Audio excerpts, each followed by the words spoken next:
All right, guys. Jared Lajani here with Main Street Mogul doing another interview for Pestworld 2025 in Orlando. And I get the very unique privilege of interviewing Miss Amy Alley of Pestmasters. We got her husband on another video, so check that one out. Well, honored to be here with you, Jared. Well, good. Thank you. Amy, the undisputed queen of government contracts, right? Visionary of Pestmasters out of New York. Yeah. The largest Pestmasters franchise in the whole system, and one of the largest pest control companies in the country, probably 125, 130, somewhere in there. Yeah. And just tell me a little bit about your role in Pestmasters, being the visionary, what's that like, and maybe some of the things that you've implemented in Pestmasters that's really moved the needle for you guys. When Paul and I first moved up to New York and we started Pestmaster, I was not have any interest in being, a lot of us find us in that seat, right? We didn't start out to be bug people. Nobody grows up as a little girl saying, I want to be a Except bug person. my husband loves it, so he's loved it from day one, but it wasn't for me, so it was okay. I volunteered at schools, raised my two kids. You know, when I interviewed Paul, and I don't want to cut you off, I want to share your story, so I apologize, but I just thought this was so cool. It just speaks to your character, and I think who you are as a person and how passionate you are. But, you know, he said that, of course, you came on from day one and made an impact on Pestmasters, but that you did have your own dreams and your own ambitions, and that you kind of put them on the table and put them aside from day one to support his dream and support your family in the way that you could. And I commend you for that. I don't think a lot of ladies are always willing to do that. And I think that was just very, even at a young age, very emotionally mature for you to have that type. You were a visionary even back then. When you made that decision, did you know how big Pestmasters could be or how successful it could be? Or were you just like, I just need to help my husband support my family? What was your mindset around that? I think when we first moved from Texas up to New York, I remember sitting specifically with my parents and I said, give me 10 years tops. I'll be back in 10 years. Yeah. Just not 28 years later. Yeah, I mean, it's an amazing journey, and it was hard because Paul's dad lived up there alone, and Paul's an only child, and I have brothers and sisters, and then my mom was raising my nephew at the time, and my brothers have kids, and so Paul's really his dad's only family. It was tough because I left everything that I knew and loved, and we moved up there with not a dime in our pocket. Oh, wow. And we didn't have a house to live in. We didn't have a car. We didn't have anything. Paul's dad actually gave us a car to make the trip up to New York to start Pestmaster. I mean, we started out slow, slow and steady, I guess, in the very beginning, and then I kind of was raising Polly, and then I had Jocelyn. I volunteered at school a lot, and I really enjoyed that. But there was a time where it was where we were getting really slammed, and I just kept noticing Paul was coming home every night just really run down and really tired. And he goes, and I could feel the weight of the world on his shoulders. Sure. And I felt like as his wife and as the mother of his kids, I had the house, and I was doing the kids, and we were a family. And my mom told me this as well. She goes, your husband is carrying the weight of every employee on his shoulders every day. All those families, all the families. He goes, he needs more support from you. And I had to take a look at myself and be like, my main role right then was like being a mom. Right. And I think I put a lot into that instead of putting more back into my marriage at the time too. So we had to start coming up with ways to I gotta try to take some pressure off my husband. Got it. And when you have, back then I think it was like probably 10 or 12 people on payroll. But those 10 or 12 people have families. That's right. And they have little kids. Wow. And so the weight of that coming home every day for Paul does a fantastic job. He's a great salesman. He's really good at what he does. But the weight of that was like, I need to bear some of this. So you felt the responsibility to share some of that burden. Yeah. To help to continue to provide for your family and protect your husband. I did. Yeah. I did. Good for you. I really did. Good for you. And what was your dream before? Do you mind me asking? Do you remember you know what, Jared? I always wanted to be an attorney growing up. Really? Yeah. And no doubt, if you wouldn't have went this route, I bet you would have been an amazing attorney. I probably could have, but I'm going to tell I've you seen that. you argue. You You've been a good attorney. I do argue well. But that LSAT, that's something else. That LSAT test, I was studying for that. That's so anyway, you made test. that decision. Yeah. Kudos. That's amazing. I know there's a lot of men out there that would, really like their wife's support in that kind of way. And I hope that for them. So amazing decision for you. And it's paid off well for you, because I think no way y'all would have had the success y'all have today without both of y'all being united in one vision, moving the goal, moving the bar, right?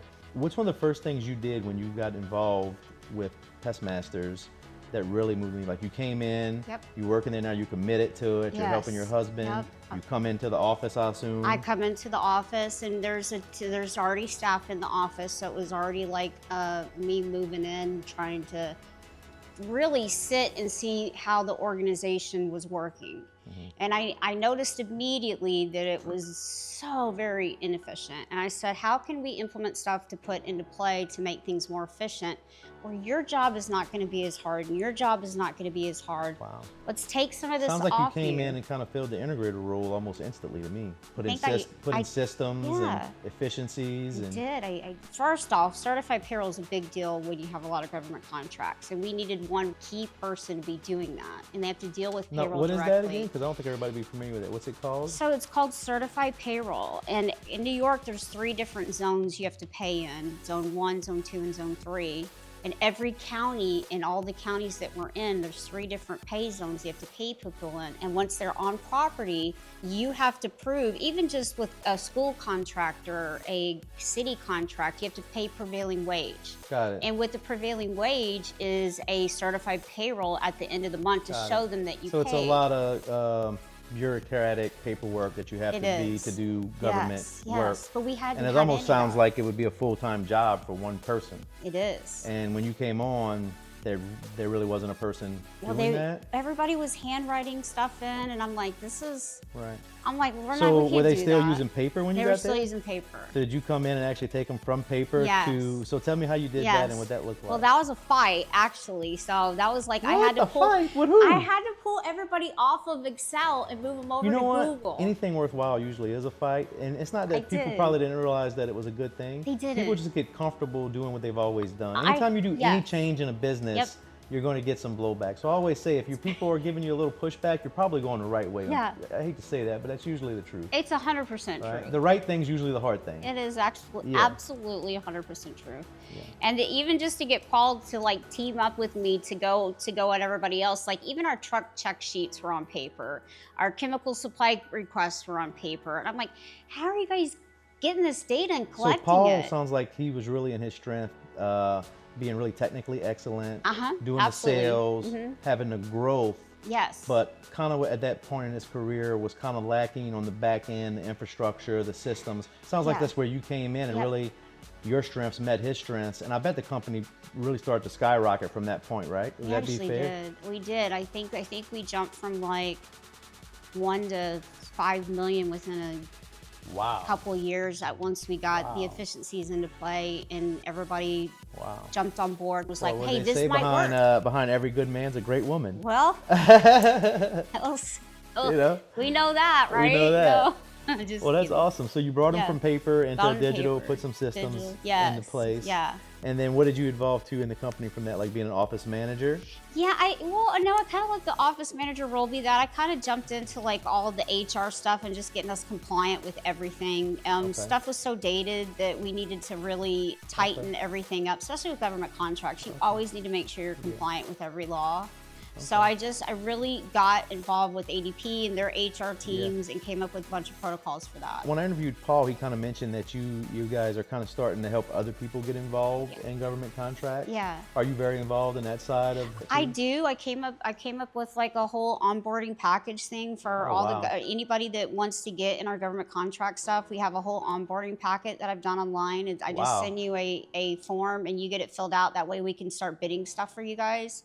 Or whoever, or anybody that wants to. Whoever would be interested in doing government contracting. Yeah. So you're very involved in that. You're doing a lot of back-end stuff, systems on that too. Yeah, absolutely. Oh, wow. Yeah, I collect all the data, get all the licensing, get all the, That's awesome, Amy. Amy, let me ask you, you're one of what I consider one of the leaders of, one of the women leaders in pest control. You basically help run one of the largest companies, and there's not a lot of women doing it. There's a few, and there's more today than ever. Yeah, that's but true. There's, but have you ever had any challenges being a leader in this industry because you're a woman? Do you find that it's been beneficial, or do you find that there's been some times when you've had to deal with, some employees in a very male-dominated industry that it's been a challenge for you? I think that that's a challenge probably about 10 years ago.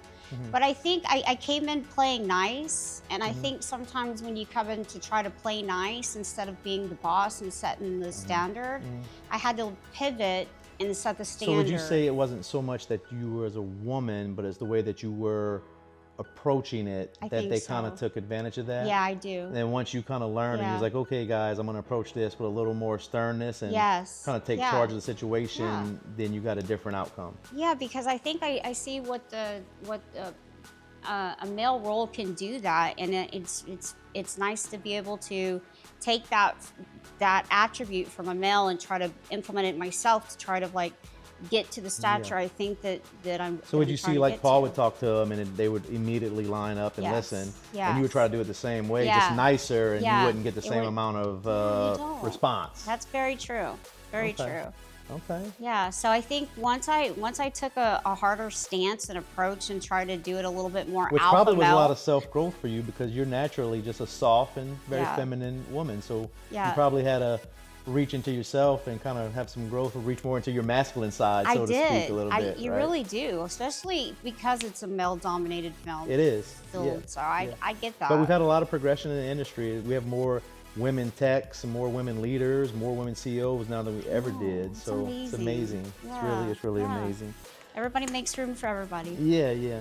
So Amy, this is great. So I know you're doing some other ventures now too. Yeah. You now own or invest in some head spas. Japanese head spas. Yeah. For those who don't know who that is, because I'm not really sure what that is. Give us a real quick, brief description of what's going on there with the Japanese head spa. Well, it's a luxury salon spa for your scalp and head. Of course you don't want to be involved with the luxury salon type thing, of course. I love it. I relax in it. I want to offer that to other people, and it's a 2-hour luxury head scalp massage. Did you have a 2 hours? Yes, and then you get a beautiful blowout at the end, so you walk out feeling refreshed and you look amazing. So for all the hardworking women in pest control that are stressing, go get your Japanese head spa and relax a little bit. Yeah. And you have a location in New York. Gonna have a location in New York, open it up in November. November. And then we're trying to break out into Franklin, Tennessee as well. And do a second location. So good for you, man. Yeah. So look at you. You ain't pest control is not enough. The world is yours. I'm looking forward to it. I love it, Amy. Chapter 2. Chapter 2. And then Paul mentioned when I interviewed you, I just bought a beautiful home in Vero Beach, California. Florida, I'm sorry. I made my mistake in Florida. So congratulations, y'all doing big things. Amy, this has been great. Thank you so much for allowing me to interview today. If there's any ladies out here watching that are thinking about jumping in and helping support their husband and their vision and their business the way that you did with Paul, what advice would you give that young lady or a young mom today that's maybe thinking about doing that? And maybe even, putting their dreams aside. Because I imagine that's not an easy thing to do because we all have our own visions, we want to do our own thing. And it's really selfless to put that aside to go really basically support your husband's dream. Yeah, I did. Pest control was his dream, not yours, right? But it paid off for you well. No regrets. Charity. I saw what you drive. I saw your car. So, I don't think you have many regrets in it. It does pay the bills quite well. It does, yes, of course. So what advice would you give that young lady out there that's maybe having a debate inside herself of what she's thinking about doing? I think you got to jump in with both feet, help your husband out, help your spouse out or your partner out, and take a little weight off of their shoulders, because when you do, the both of you together can really, really excel and climb the highest mountains you can get to together. Oh, wow. Yeah. That's so awesome. I really believe that. That's awesome. Really do. Well, Amy, thank you so much for your time here. I appreciate it. Again, guys, this is Main Street Mogul in Orlando, Pestworld 2025. Getting the opportunity to talk to some of the brightest minds in the industry. First interview ever of Miss Amy Alley. So very, very honored to have gotten the opportunity to do that. If you have gotten any value, guys, like this at all, please like, subscribe at mainstreetmogul.com. And y'all be blessed as always. Y'all go out there and kill it, guys. Y'all have a great, great week. Thank you.